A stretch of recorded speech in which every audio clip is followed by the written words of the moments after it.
We've got another week of the weekly roundup for you, this segment where I respond to some of your questions and comments from Twitter, Facebook, YouTube, all the different social media outlets. We've got some great ones for you today, so let's get started. First, James Hulst says, this is coming from Facebook, "Hey John, what do you think about my drawing of Jenk and Anna? You don't need to write back if you don't have the time. I can't imagine all the work you're doing." So let's take a look at the picture. Now that is awesome. I think that it very well encapsulates the occasional dynamic between Anna and Jenk. Anna trying to get in a substantive point and Jenk yelling out one of his catchphrases like, "Of course!" and things like that. I don't know that she would like that being focused on, maybe. But it's a good depiction of both Jenk and Anna. Kind of a anime-esque Anna. But I think it's cool. And he goes on to say, "But anyway, you're fucking awesome, John. Keep up the awesome work. I really enjoy the videos on your official YouTube channel." Thank you very much. I love the picture. It's awesome. I love when we're immortalized in that way. Actually, before I was hired at TYT, I did a cool vector art of JR, oddly enough, because I was just into it at that point. And so if you have art that's TYT related, that's my channel related, feel free to send it in. I always love that stuff. Moving on, Elaine Habimana says, "With PRISM and everything, do you still feel like Google Glass is a good thing?" That is a very good question. So previous to this last week, before the huge revelations about the NSA's collaboration with credit card companies, Google, Facebook, all these social media companies, the major cell phone companies, Sprint, AT&T, Verizon, the concerns over, I guess, the Xbox One and the Google Glass and things like that was to some extent hypothetical, I suppose. Like, we understand that surveillance is going on, but it didn't seem so immediate. It didn't seem so institutionalized, I guess. And so it's a great point that with PRISM coming out, it should lead to more caution. Now, do I think that that should stop Google Glass? No, I don't think so. I mean, I think that if you were to say that, a similar sort of argument could apply to webcams. To me being on camera right now. Like, we have cameras all over the place. Like, as I'm working, they're on me. They could be surveilling me. I think that we're living in a time where we have to strike a balance between privacy and access to technology. I don't like that the government is doing it behind our backs. I think that it's great that this was revealed. Whoever it is that's revealing all this information at Glenn Greenwald is doing a great job, and I hope more comes out. And I hope that people care enough to put pressure on politicians, particularly Barack Obama and whoever's running in 2016, to make changes in this way. But at this point, that doesn't mean that I'm going to drastically change which devices I use. I feel like in terms of the Xbox One, if I don't want the Kinect to be watching me when I'm not on my Xbox, I can cover it up. Like, I understand that may not work when I'm actually playing games, but I don't think I'm going to be plotting the overthrow of the government while I'm doing that anyway. And honestly, as suspicious as I am generally of Microsoft, I want to wait until I find out they're collaborating with the government, in particular on the Kinect, before I worry about that.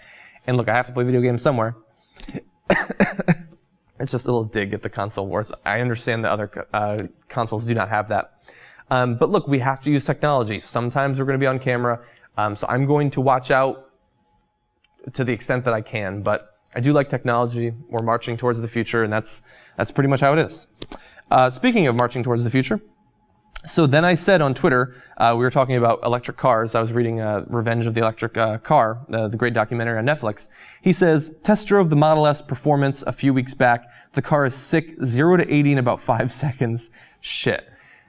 Oh, I love the Tesla Model S. I think it's so awesome. I love the idea that in 5 or so years, hopefully he'll be able to sell $25,000 car, maybe $20,000 car. Like, it's going to take time to get down there, and they have to sell their super expensive luxury performance sedans and crossover SUVs and stuff like that until then. But I love the idea of technology finally in a big way getting into cars, which have, with small changes, been roughly the same for almost 100 years. Now, there are other electric vehicles out there. There's the Nissan Leaf, the Fit EV, the RAV4, the Fiat 500e, the Chevy Spark Electric is coming out soon, a Ford Focus Electric. There's tons of them coming out. I really want one. I don't know that I can make it happen with my current living situation, but this is one of the areas of technology I love the most, and so I'm always down for a Twitter conversation about it. Finally, coming from Alex Smale, this was talking about, I think this is directly replied to the last weekly roundup. He says, "What is your opinion on making voting compulsory like they have in Australia?" I think that it's a very interesting idea. I know from my experience in political science, both TAing and in the class, when people first in America discover that some countries do have compulsory voting, they go through a phase of thinking it would be a great idea, and maybe it would be a great idea. I think it's extremely unlikely at this point. We can't even seem to get a national voting holiday, so the idea that we're going to force everybody with some sort of financial penalty to vote probably isn't the case. I think that it would have a good effect if it led to people feeling more invested in their government and paying more attention. I think that it's unfortunate that many people, a very large percentage, 40% of the country, even in big presidential elections, don't think that it matters that they vote or that they care, that they debate and that sort of thing. I think that's unfortunate, and if I knew that all else being equal, a compulsory voting system would lead to more citizen engagement, I would be in favor of it. But there are some big differences between Australia and the USA. I don't need to repeat them here, that lead me to believe that it probably wouldn't work, and I can't imagine that people would allow it. They don't like being forced to do anything. They don't like being forced to not smoke in restaurants. Can you imagine if we forced them to get out and vote every 2 years? Because, by the way, I threw that in there at the end, we have a lot of elections in America. That's one of the reasons voting turnout isn't as high as it is in some other countries, where they have, a major election every 4, 5, 6 years. We have constant elections at the municipal, state, and federal level. The interim congressional and senatorial elections and the presidential elections. It's just an election clusterfuck. So that's the Twitter, Facebook, YouTube questions and comments for this week. If you have a question or comment you'd like to see on the future weekly roundup, feel free to leave it in the comments on this video, or you can tweet me at J Iadarola. I love hearing from you guys.